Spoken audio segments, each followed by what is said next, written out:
জানি তোর মনের ভেতরে চাপা দুঃখ কষ্ট আছে, কিন্তু তারপর আজকে পুজোর দিন নারী না ভাই, আমি আমার অতীতের কথাটা মনে গেছি রে রাম, কারণ ওই অতীতের দুঃখটাকে আমি আমার মনে রাখতে চাই না।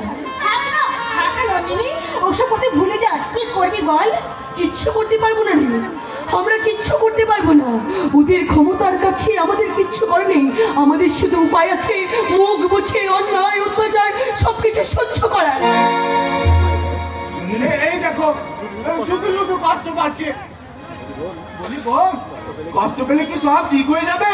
কেবলা দেখো, আমাদের মনটা যে তোমার মতো সহজ সরল নয় গো, আমাদের মনটা যে তোমার মতো নরম নয়, আর আমাদের মনটা তোমাদের মনের মতো এত পবিত্রও নয়।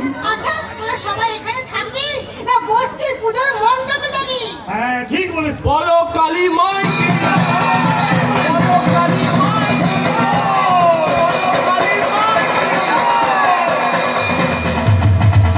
কি রে, তোরা কি এখানেই থাকবি নাকি ওদিকে পূজার মণ্ডপে যাবি? ওদিকে যে মায়ের পূজা শুরু হয়ে গেল। চল চল, সারা রাত্রির ব্যাপার। আর সারা রাত্রি মানে তো শুধু ভর্তি আর ভর্তি।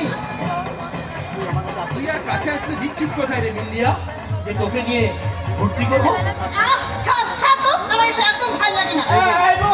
বলি জামাই বাবু কি পাল্টে গেল? পাল্টে গেল না বাবা, এই মালটাই সারা অরিজিনাল। একবার সাত পাখি বাঁধা আমাদের জামাই বাবু। নন্দিনী, ভালো হচ্ছে না কিন্তু। লজ্জাবান না বল, লজ্জাবান না। এই জামাই বাবুটা না খুব ভালো, আমার খুব পছন্দ হয়েছে। আমাদের সারাবাবু বলছো টোপর এবার পরেই নেবো। তোমার বোনকে বলো কোলে সেজে নিতে। আমি তো বিয়ে করার জন্য দুপায়ে একেবারে আরে সারা হলো কি রে, এতক্ষণ তো রে চিৎকার করছিলি যাবি যাবি, ওইখানে এখন ছেলে মন যেতে চাইছে না না? হ্যাঁ, আমার বুঝতে পেরেছি। দে দে বার করে আগে পুজো দিয়ে বার কর, বার বার কর, বার কর, বার কর। কর।